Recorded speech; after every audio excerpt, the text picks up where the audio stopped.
안녕하세요. 윤대관의 좌충우돌 시간입니다. 오늘은 우리 윤대관 대표님을 모시고 한국 정치의 문제와 해결 방안에 대해서 말씀 나눠보도록 하겠습니다. 대표님, 예, 감사합니다. 그 사람들이 한국 정치 문제가 많다 이런 말 굉장히 많이 하는데 우리 윤 대표님은 어떤 것들이 문제라고 생각하시고 계신지요? 예. 한국 정치 첫 번째 그냥 다 총괄적으로 시스템의 문제예요. 제도가 문제입니다. 우리 촛불 집회 기억나시죠? 네. 촛불 집회가 뭘 상징합니까? 제도가 잘 되고 실질적으로 잘 작동을 했다면 국민들이 그 추운데 겨울에 밤에 촛불 들고 왜 나가겠습니까? 그렇죠. 즉 네. 비제도의 상징이 바로 촛불이다. 네. 자, 그러면 한국 정치 누가 봐도 문제 없다라고 말할 수 없는 상황인 거예요. 네. 너무나 많은 문제인데 어디서부터 손대야 될지도 모를 정도로 네. 오늘 밤새도 이거 다 얘기 다 못할 정도로 됩니다. 네. 그런데 오늘 굵직굵직하게 크게 말하면 네. 권력의 집중 문제, 네. 그다음에 선거제도 문제, 네. 그다음에 국민들이 자발적인 참여가 안 된다는 거, 네. 이 세 가지로 크게 얘기가 들을 수 있을 것 같습니다. 말씀하신 김에 네. 그 한국 정치 문제를 제도 중심으로 조금 더 구체적으로 우리 윤 대표님이 생각하고 계신 거를 설명해 주시면 어떤 게 있을까요? 첫 번째는 제왕적 대통령제가 제일 큰 문제입니다. 네. 대통령이 모든 권력을 독점하고 있고 심지어 입헌군주제 하에서의 왕권보다 더 센 권력을 네, 가지고 그렇죠. 있어요. 네. 그리고 두 번째 문제라면 이 대통령을 비호한다라고 말할 수 있거나 비호하거나 끌어내리려고 하는 두 기득권 양당 세력이죠. 이들이 어떻게 하고 있습니까? 이 거대 정당들이 그야말로 탁구 치듯이 내가 몇 년 하고 네가 몇 년 하고 이러고 있죠. 네. 즉 네. 자기들끼리 결국 다 해먹는 거예요. 네. 이게 국민의힘이냐 민주당이냐 그것만 바뀌지 어쨌든 똑같은 놈들이 하고 있잖아요. 네. 이들이 무슨 짓을 하는지 알고 계십니까? 새로운 정치 세력 정당이 국회로 진입하는 것을 철저하게 막고 있습니다. 대표적인 게 선거구제예요. 네. 그렇죠. 우리나라 선거구제 무슨 제도인지 아시죠? 소선구제. 소선구제. 소선거구제는 네. 뭡니까?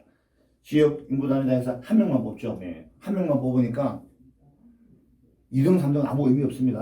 한 명만 뽑고 그런데 이 한 명 뽑힌 이 지역이 어디가 많으냐에 따라서 성자가 다 가져가죠. 네. 그럼 여당이 된 그 흔히 말하는 여당이 된 정당의 정치에 막을 자가 없죠. 네. 즉 소선거구제 이거 제일 큰 문제다. 여당 독주를 견제할 제도가 아예 없어요. 그리고 이제 기타 우리 기존 정당들이 다 하는 나쁜 중에 편가르기를 하죠. 네. 좋은 말로 이념적인 양극화를 악화시키고 있다는데 어려운 말이잖아요. 네. 제가 보면 쉽게 말하면 편가르는 거예요. 국민들 편가르가지고 우리 편 하세요.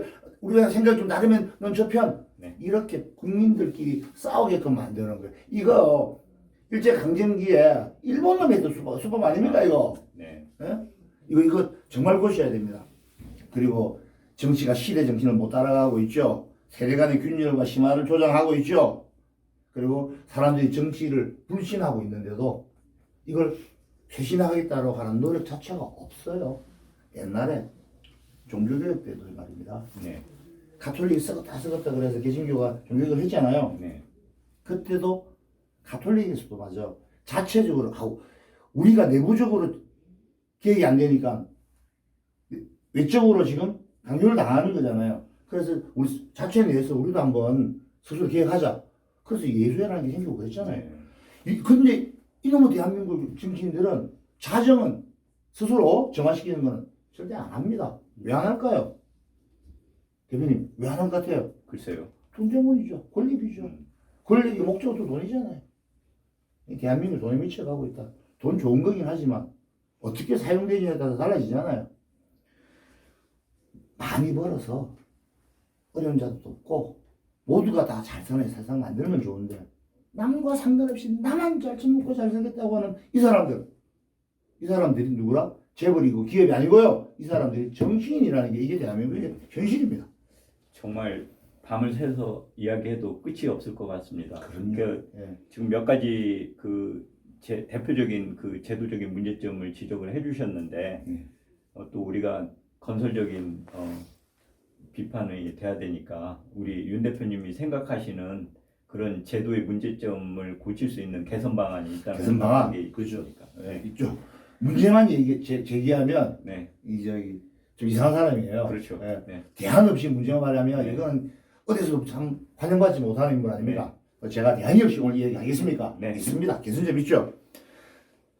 한국 정치 문제 해결 방안 딱 한마디로 하면 권력 분산입니다. 네. 권력을 분산하면 돼요. 네. 쉽게 말하면 야당한테도 장관자를 주라는 거예요. 네. 응? 그러면 야당이 발목 잡기식 그 불필요한 정쟁하겠습니까? 안 하죠. 분권으로 야당과 여당이 책임이 공유되는 책임을 나도 책임을 져야 되는데 뭐 아무것도 안 하고 반대만 할 수 없는 건 아니겠습니까? 특히 대통령제 일단 우리나라는 대통령제 유지는 해야 돼요. 네. 하는데 뭐가 문제냐면 권력을 완전히 개편합시다. 어떻게 부통령제 도입하거나 네. 책임 총리제를 넣고 특히 5년 단임제 이거 고쳐야 돼요. 네. 5년만 딱 하고 다시는 못 하잖아요. 네. 그러면 최선을 다해서 한 번밖에 없는 게니까 최선을 다해서 하겠습니다 하도 있으나 5년 만에 해결하지 못하는 국정 과정이 있겠죠. 네. 긴 시간이 소요되는 것도 있을 것이고 네. 그런데 5년하고 또 다른 당에서 되면 하던 거 싹도 없고 새로 다시 한국은 늘 새로 다시만 하고 있는 거지. 4년 중임제 그렇죠. 주장하시는 그래서 거죠? 4년 중임제로 바뀌어야 된다. 특히 부통령을 하든지 아니면 총리를 도와주기 총리가 그러면 내치를 완전히 완벽하게 담당하고 네. 대통령 그야말로 외교, 국방 이쪽으로 흔히 말해서 대외적인 활동 쪽으로 치우치고 그렇게 하는 것이 옳다. 네. 특히 이 4년 중임제 이거 우리나라 꼭 해야 됩니다. 이거. 네. 이거 5년 단임제 이거 옛날에 그 전두환 대통령 때문에 한 거잖아요. 네. 예? 계속 해먹을까봐 네. 이거 시대가 바뀌었으면 변화 줘야 돼요. 네. 국민들을 이렇게 못 믿어요. 예? 정치인들이 국민들 수준을 너무 낮잡아 보는 거거든요. 이건 네. 우리 국민들 충분히 할 수 있어요. 네. 잘못한 정권 심판할 줄도 알고 잘하고 있는 정권 기회를 더 주기도 하고 이게 대한민국 국민들의 수준이라는 걸 네. 우리가 잊어서는 안 되는 거예요. 그 다음에 또 있습니다. 예. 국회 바꿉시다. 네. 국회 완전히 개혁해야 돼요. 어떻게 바꿔야 됩니까? 그야말로 기득권 세력의 집합 결정체가 거의 국회입니다. 네. 그죠? 텔레비전 공무원들 정년이 몇 세인지 아십니까 혹시?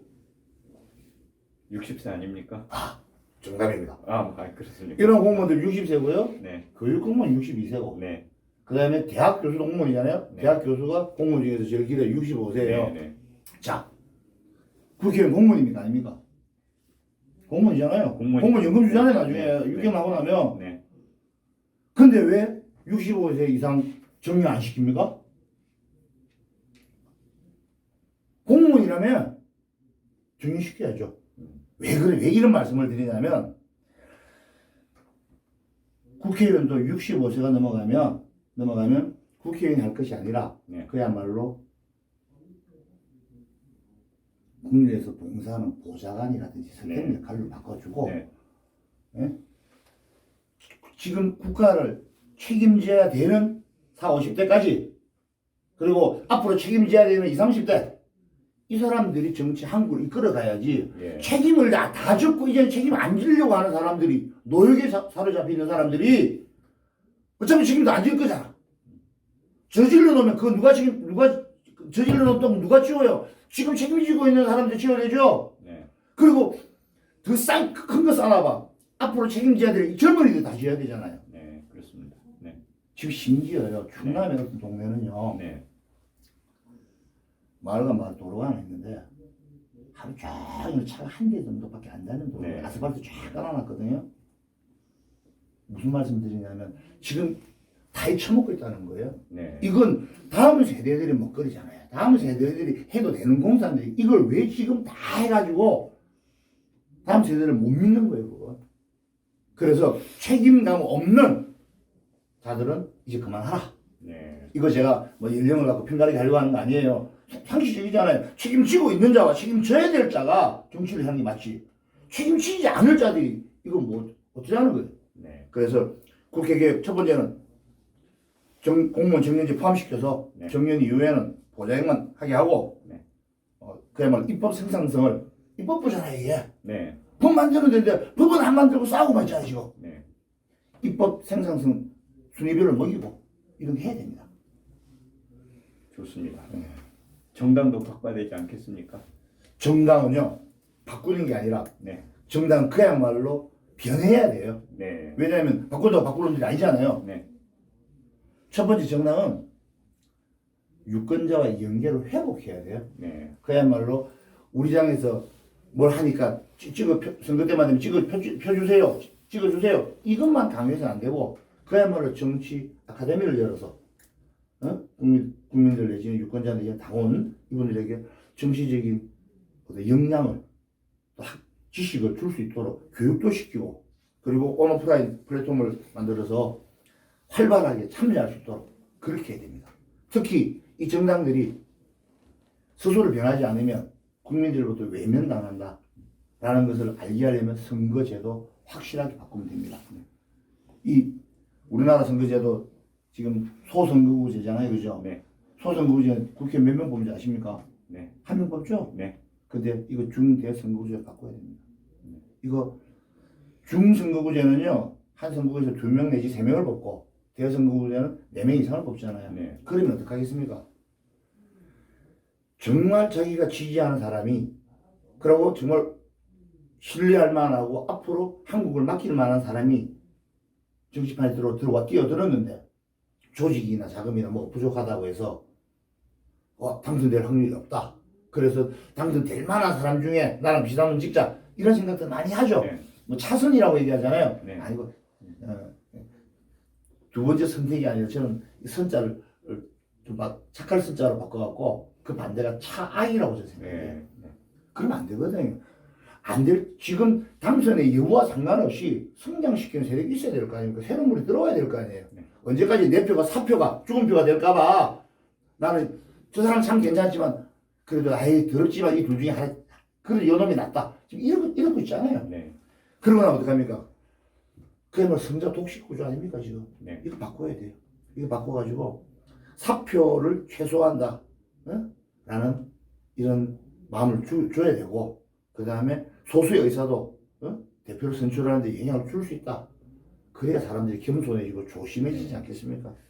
지금 대표님이 몇 가지 대표적으로 이 정치 관련 제도 개혁을 해야 된다 그 방향을 좀 말씀을 하셨는데 예.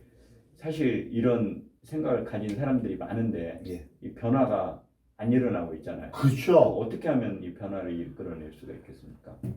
이거 변화는요 말씀드린 것처럼 정치인들한테 맡겨서는 안 됩니다. 네. 기존 정치인들에게 특히 맡겨놓으면 이거 제가 지금 하자 그런 거 이 사람들이 할 것 같아요? 안 합니다. 절대 안 합니다. 네. 왜? 하면 자기 밖으로 뺏기잖아요. 네. 뭐 봉사하겠다 희생하겠다 다 개뻥이죠. 결국 정말 이렇게 잘해봅시다 그러면 안 한다니까요. 네. 그럼 그들이 안 하면 어떻게 해야 됩니까? 국민이 변화시켜야 됩니다. 이건 어떻게? 참여죠. 네. 참여입니다. 참여 싹 갈아야 돼요. 대통령부터 국회의원 지방자치제까지 싹 다 바꿔야 돼요. 싹 다 바꾸려면 어떻게 바꾸겠습니까? 사람을 바꿔야죠. 네. 사람을 바꿔야 시스템을 바꿀 거 아닙니까? 그 사람들이. 네. 그럼 그 사람들 어떻게 바꿉니까? 선거를 통해서 바꿔야 돼요. 네. 그야말로 선거 혁명이 일어나야 돼요. 기존의 선거 정치인들 싹 다 몰아내고 국민들이 그야말로 정직하고 그야말로 상식적인 얘기하고 잘못하면 잘못했다고 말할 줄 아는 그런 사람을 뽑아야 돼요. 그리고 그 사람들에게 새로운 정치 시스템을 만들어내라 라고 요구를 해야 됩니다. 국민들이 진짜 정신 차리지 않고 지금처럼 계속 아는 사람이다 뭐 이렇게 하면 내가 하는 직업에 좀 유리하겠다 공익과 상관없이 자기 이익을 위해서만 어떤 결정을 하고 또 사표 걱정이나 하고 이렇게 하다가도 또 결정적으로 투표 날은 또 어디 놀러 가고 투표 안 하고 이러니 계속 욕만 하는 비판만 하는 그런 국민들 그 아시죠? 행동하지 않는 양심 그거 사실 그 욕먹을 짓이라고 그런 얘기예요.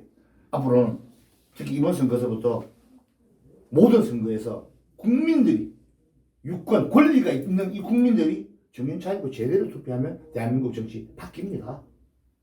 예. 정말 그렇게 해서 윤 대표님 말씀하신 것처럼 그 변화의 바람이 한번 불었으면 좋겠습니다.